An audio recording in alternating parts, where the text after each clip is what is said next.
आज की इस वीडियो में हम देखेंगे कैंसर से रिलेटेड मोस्ट रिपीटेड क्वेश्चंस जो कि डिफरेंट कम्पिटिटिव एग्जाम्स के लिए बहुत ज़्यादा इंपॉर्टेंट हैं। Question number 1, the study of diagnosis and treatment of cancer. तो कैंसर की स्टडी को कहते हैं ऑन्कोलॉजी। करेक्ट आंसर है option B. Question number 2, increase in number of normal cell is called. तो नॉर्मल सेल्स अगर नंबर में इंक्रीज़ हो जाते हैं तो इसको कहते हैं हाइपरप्लेजिया, और अगर नॉर्मल सेल का साइज़ बढ़ जाए तो उसको फिर बोलते हैं हाइपरट्रॉफी। तो करेक्ट आंसर है option 2। Question number 3, which one of the following is a feature of cancer cell? Cell grows more rapidly, it invade adjacent tissues, और it there form tumour formation, all of the above. So correct answer is option D. Cancer cells rapidly grow करते हैं और वो दूसरे tissues को भी InvIT करते हैं और ट्यूमर फॉर्मेशन भी करते हैं। तो करेक्ट आंसर है option D. Question number 4, which cancer can be completely eradicated by radiation? तो रेडिएशन के थ्रू हम स्किन कैंसर को कम्प्लीटली इरेडिकेट कर सकते हैं। करेक्ट आंसर है option 3। Question number 5, which is the feature of benign tumour? तो बिनाइन ट्यूमर जो है वो कैप्सूल के अंदर होते हैं, contained with in the capsule. Correct answer है option D. Question number 6, malignant tumours of bones is called. तो बोन का जो मलिग्नेंट ट्यूमर है उसे हम नाम देते हैं ओस्टियोजेनिक सर्कोमा, और बोन्स का जो बिनाइन ट्यूमर है उसे हम नाम देते हैं ओस्टियोमा का। तो करेक्ट आंसर है option B 2। Question number 7, if the tumour cell are completely undifferentiated then this condition is known as anaplasia. Correct answer is option 4. Question number 8, multiple myeloma can be detected by presence of which in the urine? तो बेंस Jones जो है वो basically globular proteins हैं। अगर urine के अंदर इनकी detection हो जाए तो ये कंफर्म हो जाता है कि पेशेंट को मल्टीपल माइलोमा है। तो करेक्ट आंसर है option 2। Question number 9, increase in size of normal cell. तो नॉर्मल सेल के साइज़ में इंक्रीज़ होने को नाम देते हैं हाइपरट्रॉफी का। करेक्ट आंसर है option 1। Question number 10, when tissues are taken and examined under microscope it is known as.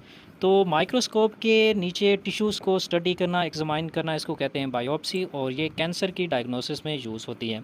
Next question की तरफ जाने से पहले मेरी आपसे रिक्वेस्ट है कि अगर आपने अभी तक इस चैनल को सब्सक्राइब नहीं किया तो प्लीज़ इस चैनल को सब्सक्राइब कर दें। Question number 11, oncogenes do not express usually due to the presence of. तो ऑन्कोजीन्स एक्टिव जीन्स होती हैं जो कैंसर काज करती हैं, ये नॉर्मली एक्सप्रेस नहीं होते due to presence of tumour suppressor genes. तो जब ट्यूमर सुप्रेसर जीन्स नहीं होंगे तो उस वक्त ये ऑन्कोजीन्स एक्टिवेट होते हैं, एक्सप्रेस होते हैं और कैंसर काज करते हैं। तो करेक्ट आंसर है option 3 C. Question number 12, cancer of B lymphocytes is called. तो बी लिम्फोसाइट्स का जो कैंसर है उसे नाम देते हैं माइलोमा का। करेक्ट आंसर है option 3। Question number 13, what is the basic difference between a cancer cell and normal cell? Cancer cell divide continuously but normal cell do not divide. Normal cell is bigger than cancer cell. Normal cell are immortal but cancer cell are mortal. और cancer cell divide do not differentiate like normal cell. तो correct answer है option 4 कि basic difference जो cancer cell और normal cell में ये है कि कैंसर सेल डिवाइड होते हैं और वो डिफ्रेंशिएट नहीं होते लाइक नॉर्मल सेल। तो करेक्ट आंसर है option D. Question number 14, the main reason of lungs cancer. तो लंग्स कैंसर की मेजर रीजनिंग है कोल माइनिंग। तो करेक्ट आंसर है option 1। Question number 15, blastoma is a cancer involving which tissue? तो blastoma जो है वो बेसिकली एम्ब्रियोनिक टिश्यू उसमें इन्वॉल्व होते हैं। तो करेक्ट आंसर है option D. Question number 16, which one is used in the treatment of thyroid cancer? तो थायराइड कैंसर के ट्रीटमेंट के लिए आयोडीन 131 आइसोटोप यूज़ किया जाता है। करेक्ट आंसर है option 2। Question number 17, migration of cancerous cells to the different parts of the body is called. तो cancerous cells अगर एक जगह से बॉडी के दूसरे पार्ट्स की तरफ माइग्रेट कर रही हैं तो इसको नाम देते हैं मेटास्टेसिस का या स्प्रेडिंग ऑफ डिजीज़, और ये मलिग्नेंट ट्यूमर्स की वजह से होती है। करेक्ट आंसर है option C. Question number 18, genes which convert proto oncogenes into oncogenes are transposon, tumour suppressor genes, angiogenesis genes, metastatic genes. तो करेक्ट आंसर है ऑप्शन 2 ट्यूमर सप्रेसर जीन्स जब इनएक्टिवेट हो जाते हैं तो उस वक्त वो इनएक्टिव प्रोटो ऑन्कोजीन्स को कन्वर्ट कर देते हैं ऑन्कोजीन्स में, और ऑन्कोजीन्स एक्टिव होकर कैंसर काज करते हैं। तो एब्सेंस और inactivation of tumour suppressor genes is responsible for conversion of proto oncogenes into oncogenes. Question number 19, only cancerous cells are involve in, तो कौन सी ऐसी टेक्निक है जिसमें सिर्फ कैंसरस सेल इन्वॉल्व होते हैं? तो वो है कीमोथेरापी। करेक्ट आंसर है option C. Question number 20, cell line most commonly used in cancer research, तो हीला सेल्स जो एक ओल्डेस्ट सेल लाइन है जो कि कैंसर रिसर्च में यूज़ की जाती है। करेक्ट आंसर है option 2। Question number 21, which test is commonly use to detect cancer, तो कैंसर के लिए एक नॉर्मली बायोप्सी की जाती है जिसमें पेशेंट के टिश्यूज़ को माइक्रोस्कोप के नीचे स्टडी किया जाता है। तो करेक्ट आंसर है option C.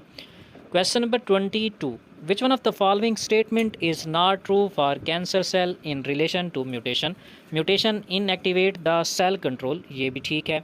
Option B, mutation inhibit the production of telomerase, तो ये जो है वो सही नहीं है क्योंकि म्यूटेशन टीलोमिरेज की प्रोडक्शन को इंक्रीज़ कर देती है। नंबर सी देखें, mutation in proto oncogene accelerate the cell cycle, तो ये भी ठीक है। ऑप्शन डी देखें, mutation destroy the telomerase inhibitor, तो यानी टीलोमिरेज को इनहिबिटर करने वाली जो जीन्स होती हैं उनको म्यूटेशन क्या कर देती है, इनहिबिट कर देती है। तो इस तरह से जो इनकरेक्ट स्टेटमेंट है फॉर कैंसर सेल्स वो क्या है, mutation inhibit the production of telomerase, बल्कि ये म्यूटेशन टीलोमिरेज की प्रोडक्शन को प्रमोट करती है। Question number 23, which one of the following is not a property of cancerous cells whereas the remaining 3 are. Option 1 देखें, they compete with normal cell for vital nutrient, तो ये cancer cell की property है। They do not remain confined in the area of formation, ये भी ठीक है। They divide in an uncontrolled manner, option D देखें, दे शो कंटैक्ट इनिबिशन, तो कंटैक्ट इनिबिशन एक नॉर्मल सेल की प्रॉपर्टी है, cancer cell contact inhibition show नहीं करते। तो करेक्ट आंसर है option D. Question number 24, which one of the following technique is safest for the detection of cancer, तो cancer को डिटेक्ट करने के लिए जो कॉमनली टेक्निक यूज़ की जाती है वो है मैग्नेटिक रेजोनेंस इमेजिंग और MRI, तो करेक्ट आंसर है ऑप्शन ए।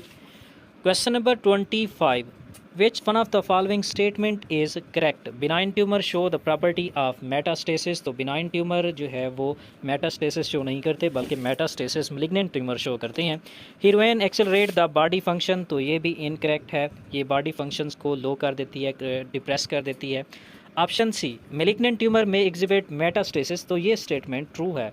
ऑप्शन डी देखें, patients who have undergone surgery are given cannabinoid to relieve pain, तो ये भी इनकरेक्ट स्टेटमेंट है। तो करेक्ट स्टेटमेंट इन 4 ऑप्शन में सी है कि मेलिग्नेंट ट्यूमर मेटास्टेसिस एग्जिबिट करते हैं। Question number 26, cancerous cells can easily be destroyed by radiations due to, तो कैंसरस सेल्स के ऊपर जब रेडिएशन को एक्सपोज करवाया जाता है तो उससे उनके अंदर रैपिड सेल डिवीजन होती है जिसकी वजह से वो लेस ऑर्गेनाइज हो जाती हैं, वो उस जो डैमेज होता है उनकी स्ट्रक्चर के अंदर वो उसको इतनी जल्दी रिपेयर नहीं कर पाते और उनकी जो कैंसर सेल्स है इस तरह वो ख़त्म हो जाते हैं। तो करेक्ट आंसर है ऑप्शन ए कि जब रेडिएशन को हम एक्सपोज करवाएंगे कैंसरस सेल से तो वो ईज़िली डिस्ट्रॉय हो जाएंगे।